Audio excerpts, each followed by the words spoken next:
حضرت انس رضی اللہ تعالیٰ عنہ کہتے ہیں کہ ایک مرتبہ رمضان المبارک کا مہینہ آیا تو حضور اقدس صلی اللہ علیہ وسلم نے فرمایا کہ تمہارے اوپر ایک مہینہ آیا ہے جس میں ایک رات ہے جو ہزاروں مہینوں سے افضل ہے. جو شخص اس رات سے محروم رہ گیا گویا سارے ہی خیر سے محروم رہ گیا اور اس کی بھلائی سے بھی محروم رہ گیا. حقیقتاً یہ بہت بڑی کیا ہے فضیلت والی رات ہے اور یہ بہت بڑی اللہ تعالیٰ کا دیا ہوا نعمت ہے. اور حدیث کے اندر میں علماء کرام نے اس کو یوں مثال بیان فرمایا کہ ایک انسان اگر ریلوے کے ملازم ہے اور چند کوڑیوں کی خاطر رات بھر جاگتے ہیں، اگر 80 برس کی عبادت کی خاطر ایک مہینے تک رات میں جاگ جائے تو کیا دقت ہے؟ اصل بات یہ ہے کہ دل میں تڑپ ہی نہیں ہے. اگر ذرہ برابر بھی چسکا لگ جائے تو ایک رات نہیں سینکڑوں رات بھی جاگی جا سکتی ہے. اور یوں فرمائے کہ لطف ہے برابر وفا ہو یا جفا ہو، ہر چیز میں لذت ہے اگر دل میں مزہ ہو.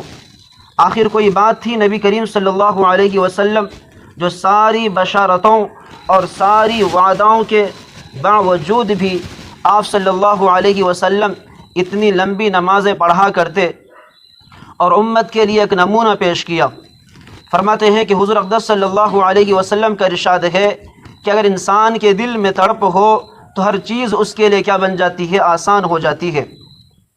فرمایا کہ چاہنے والوں کے لیے دودھ کا نہر پہاڑ سے کھود کر نکالنا مشکل نہیں ہوتی.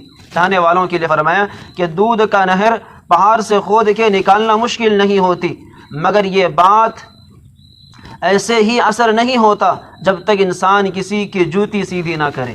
اللہ اکبر. فرماتے ہیں کہ تمنا درد دل کی ہے تو خدمت کر فقیروں کی، نہیں ملتا یہ گوہر بادشاہوں کی خزانے میں. فرماتے ہیں کہ یہ گوہر جو ہے نا، یہ شوق یہ جذبہ ایسے نہیں ملتا ہے. فرماتے ہیں کہ فقیروں کی خدمت کرنا پڑتا ہے.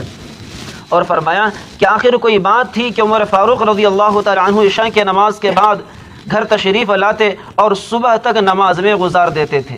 حضرت عمر فاروق رضی اللہ تعالیٰ عنہ کے بارے میں آتا ہے کہ عشاء کے نماز کے بعد گھر تشریف لاتے اور پھر صبح تک نماز میں گزار دیتے تھے.